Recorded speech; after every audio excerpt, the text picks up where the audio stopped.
So I don't hate Shatta Wale like the narrative has been out there. And I've explained it on different platforms. And I think I'm going to try to explain it one more time for anybody who cares and is still lost in this whole thing. I I am doing this episode on Shatta Wale because get in the last week of February, I did a number of interviews too, actually, and the issue popped up on both platforms. And for me, I think I've explained a number of times on different platforms, but I think this time I want to use my own platform to put a voice to it, and hopefully it will bring an end to this unnecessary back and forth that I've been seeing, particularly on social media.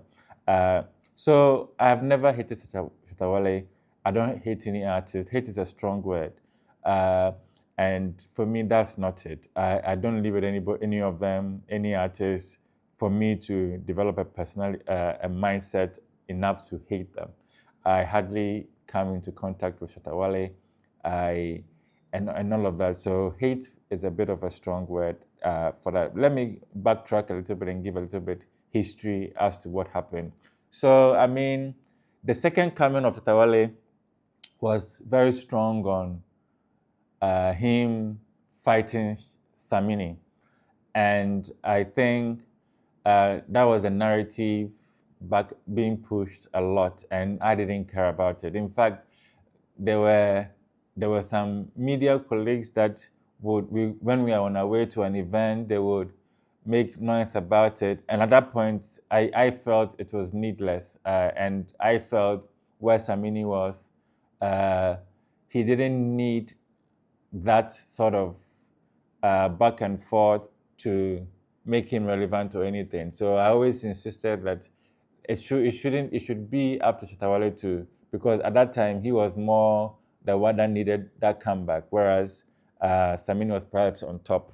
But regardless, so the core of it was, I think YFM did their show, the area codes, the dancehall version or so, and I wasn't there. But Ghana Web did the story, and the core of the story was that uh, Shatta Wale went on stage first, and he performed for so long he didn't want to get off the stage.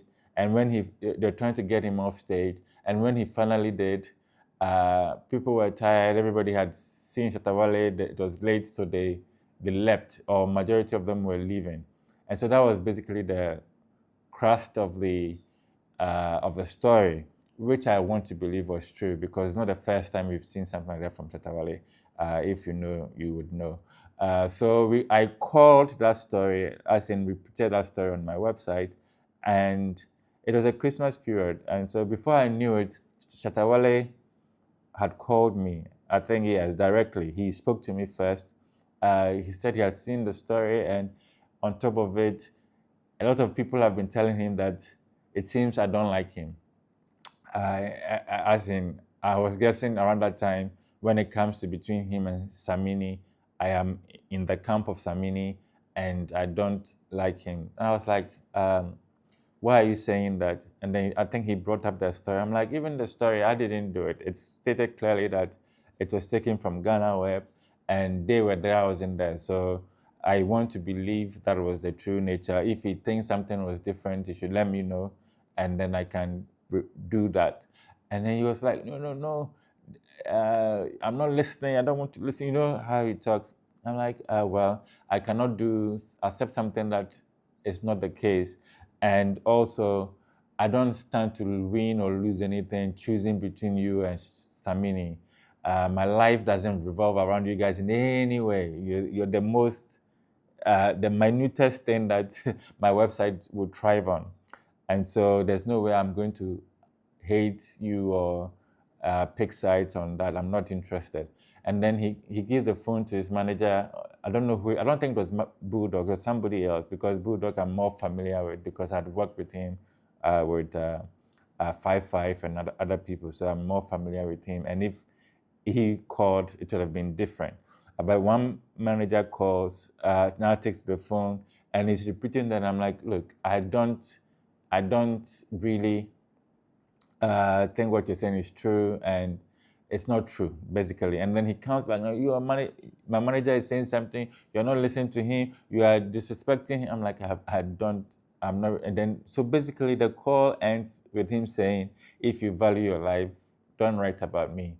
And one, I wasn't so interested in writing about you. It does, like I said, it adds nothing to my being, my website, my social media.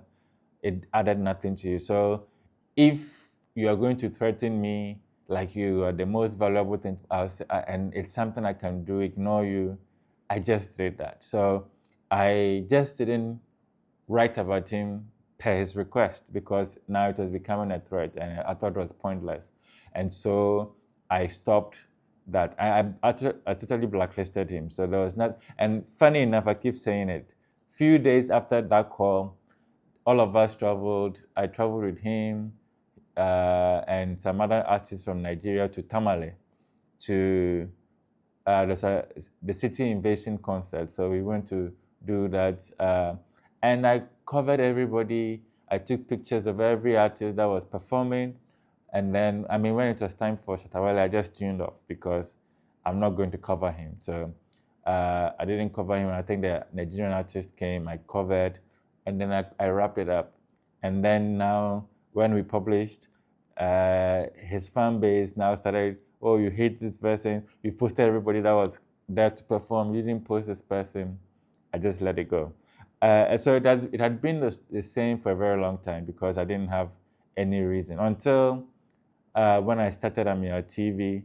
I mean, around this time, anything that you find Shatta Wale on my platform were things that were promotional. So they were paid for. Maybe somebody was doing an event and he was headlining or he was performing, then they will send the content. That is fine because it's coming from the promotional source. And so that was it. So I wasn't really doing anything on Shatta Wale until I started Amir TV. And I pretty much now said, all right, we can now add him, do whatever you want to do. And that is it. But that narrative has lingered on for all this while. And so I just wanted to clear the air. Like I said, I don't hate any Ghanaian artist. I may care less for them. Uh, but because, like I say, there are very few artists that I back then when I was Adebra, now I'm old and nobody even gives a damn about me, I think.